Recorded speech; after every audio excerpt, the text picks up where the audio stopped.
Greetings, children. Welcome to my channel Inside Accountancy by Shakun. Today we'll be talking about journal, that is chapter 8 of T.S. Garewal. The contents of this video would be format of a journal, the various banking transactions along with examples. Journal, as you all know, is a chronological record of financial transactions. All those transactions which can be expressed in monetary terms are recorded in a systematic manner in the books of original entry, which is known as journal. And you can see the format of journal right on your screens: date, particulars, ledger folio, debit and credit. I have talked about journal, its meaning, format, and the simple journal entries in detail in my previous videos. For more detail, you can click on the I button. Moving on, let us talk about certain banking transactions. Now, why do we need to study about banking transactions? Why? Because businesses, they normally make and receive payments through a bank account. Payment by check, check received, withdrawal of cash from bank, deposit into bank, bank charges, interest charged on overdraft, etc. are examples of certain banking transactions. If the books of accounts show a debit balance in the bank account, it means that that much amount is lying deposited in the bank. That is the amount that we have in our bank account. And if the books of accounts show a credit balance in the bank account, it means that there is an amount overdue and we need to make a payment to the bank. Now, at the time of recording banking transactions, we should always keep in mind that bank account is a personal account and the rule of debit and credit would be debit the receiver and credit the giver. So, while tackling the banking transactions, we need to keep this in mind. Let us now take certain examples of banking transactions and understand them one by one. The first transaction is cash deposited for opening an account. So when you deposit cash into the bank and you open an account for the business, two accounts are identified here. One is cash, and since you are opening an account, so therefore bank. Cash is a real account. Debit what comes in, credit what goes out. Cash is going out, therefore it will be credited. And we are opening a bank account. Bank is a personal account. Bank is the receiver, therefore bank account will be debited. So our journal entry will be bank to cash. This is quite simple.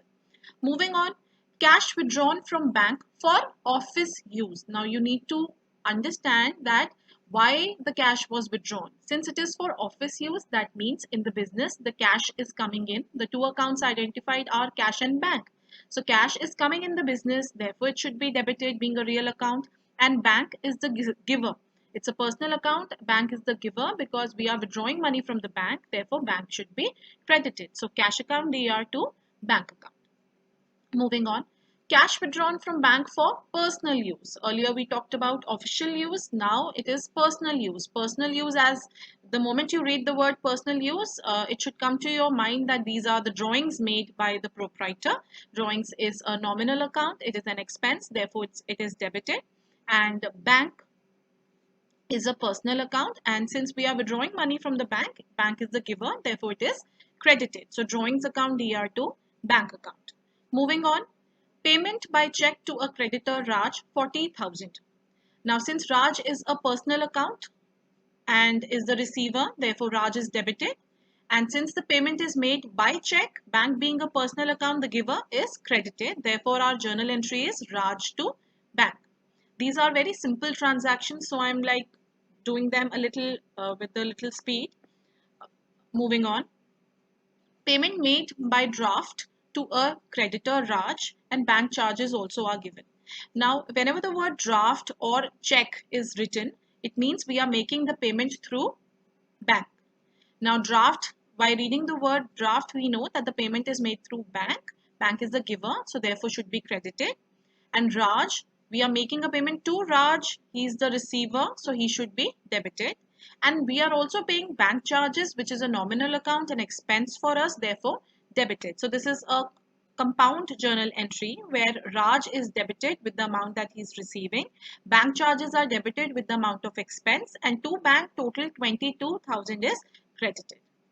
Moving on, check or draft received from a debtor Ram and deposited in the bank on the same day. Now, whenever you receive a check from somebody, you need to see whether it is deposited in the bank or not. So if in a transaction it is written that you have received a check from a debtor and you have deposited it into the bank on the same day, that means the check has been deposited in the bank and the bank should be debited because the bank is the receiver. Therefore, bank account is debited and Ram's account is credited. Bank being the receiver and Ram being the creditor is credited.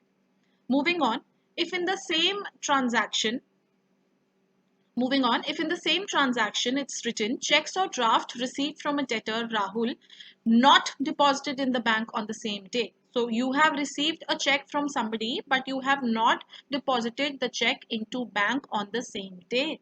Now in such a situation, the accounts identified are Rahul and check in hand. Now, how do we know it is check in hand? Because we have received the check, we have not deposited it into the bank. Therefore, bank should not be debited. But we have received the check. So, it's not cash, it's not bank. So, a new account, check in hand, is debited. Whenever the check is received and not deposited in the bank, then check in hand account is debited. And Rahul, being a personal account, being a giver, is credited. Please note that if check is received from a debtor and there is no further transaction relating to that debtor, then we always assume, although it is not written in the question, but we still assume that the check would have been deposited into the bank on the same day. So if in this transaction it was not mentioned that the check has not been deposited, only this much was written that checks or draft received from a debtor Rahul. Then if there is no further transaction relating to Rahul, then our journal entry would have been bank to Rahul. But if there is a further transaction relating to the same person Rahul, relating to the same check, then in that case check in hand should be debited. Now, this transaction is in continuation with the previous one. The above check, that is the check received from Rahul which was not deposited in the bank, the above check is now deposited in the bank. So now the check which you received at a previous date, now you are depositing in the bank. Now the bank is the receiver, so bank should be debited. But now the person's name will not be credited because we have already credited Rahul's name in the previous entry. So now in the previous entry, since check in hand was debited at the time of receiving the check, so now check in hand should be credited. I'll just show you the previous entry. So this was our entry where check in hand was debited and Rahul was credited. Now the same check now has been deposited in the bank, which means bank is the receiver. So bank should be debited. Rahul will not again be credited, but check in hand, which was earlier debited, will now be credited. As you can see here, bank is debited and check in hand is credited. So these were the two accounts which were identified. Moving on, deposited check returns dishonored. Now, if the check which was received at the first date, then deposited the next day, now the check is returned dishonored, means there might be certain, maybe the check bounced or maybe there was error in the check because of which it was returned by the bank. It was not credited in our account.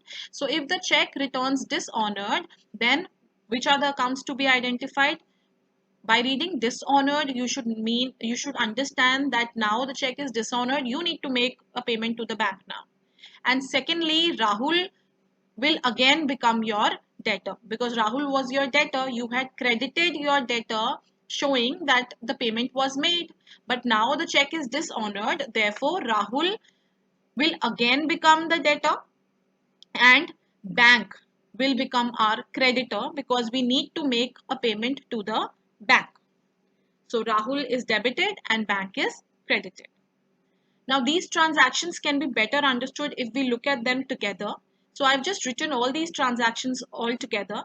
So first was when we received the check when we did not deposit it in the bank. So check in hand was debited and Rahul was credited. Then on Jan 6, let's assume you deposited the check into the bank. So bank was debited and earlier the account which was debited, check in hand, is now credited to show that check in hand account is cancelled now and the check has been deposited into the bank. Then on the next date, if the check is returned dishonored, that means that now the bank becomes our creditor and Rahul again becomes our debtor. Now this entry can also be remembered by thinking that you need to cancel the entry. In case of dishonor, you need to cancel the entry. Now look at these two entries. Check in hand is DR also, check in hand is CR also. So check in hand account does not exist in our books anymore after Jan 5 and Jan 6. Now, as per Jan 5, we have a balance. We have Rahul on the credit side and bank on the debit side.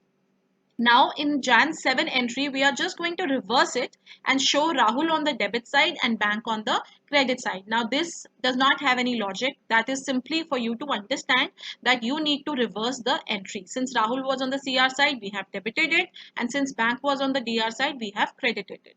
The logic behind this entry is that Rahul was our debtor who was credited to show that his payment was received, but his check is dishonored. So again, he becomes our debtor. And bank becomes our creditor because we need to make the payment to the bank. So these three entries are very, very important because these are the banking transactions in which the students mostly get confused. Moving on, interest charged by the bank. So when the bank is charging interest, interest is a nominal account, it is an expense, therefore debit, and interest is charged by the bank, therefore bank is credit. So interest account DR to bank account because it will be directly deducted from the bank. Moving on, interest allowed by the bank. Now interest allowed by the bank means that bank is allowing us interest on our account, on our savings account or current account or whichever account we have. So interest received account being a nominal account should be credited, and since the bank is receiving the interest, it is automatically getting credited to our account. So therefore bank account should be debited. So bank account DR to interest received account. Moving on, insurance premium paid by the bank on firm's behalf. So sometimes it happens is that the firm gives instructions to the bank to pay certain expenses such as maybe insurance premium to be paid at a specified date.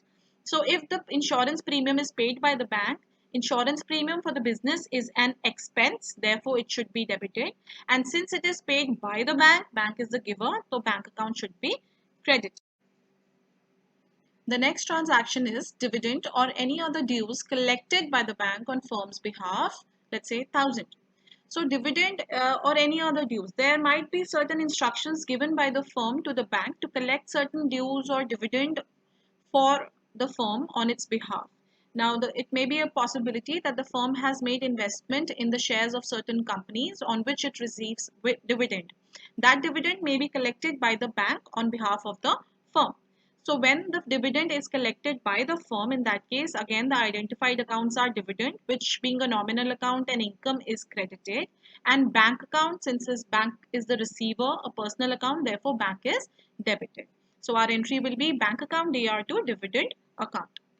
Moving on, repayment of bank loan in cash or check. So when we are repaying our bank loan, the loan that we have taken from the bank either through check or through cash, in such a situation, our entry would be bank loan being a liability, being a decrease in liability is debited, or being a personal account is also debited. So either of the two rules can apply, and since the payment is made either through cash or bank, depending upon the case, cash or bank would be credited. So our entry is bank loan account DR to cash or bank. Please remember, the loan that is taken from the bank is a liability and any decrease in liability is always debited. Moving on, transfer of funds from one bank to another. Let's say transfer of funds from SBI to PNB, rupees 20,000. Now in such a situation, you must obviously, both are banks, so both are personal accounts. So you have to see that which bank is the receiver and which bank is the giver. So transfer of funds from SBI to PNB. So that means PNB is the receiver. So therefore PNB account is debited and SBI is the giver. So SBI account is credited. So you need to write the name of the bank which is the receiver on the debit side and the bank which is the giver on the credit side. So our entry would be PNB account DR to SBI account. So in this video, we have talked about format of a journal, the various banking transactions, special reference to those transactions where the check is dishonored or when the check is received, deposited in the bank or not deposited in the bank. Those are the transactions where maximum children, they make mistakes. So please make sure that you understand those concepts. Um, if you liked my content, please like my video, subscribe to my channel, hit the bell button. In case of any queries, you can contact me on my email ID or feel free to leave a comment in the comment section below. Thank you so much for listening to me so patiently.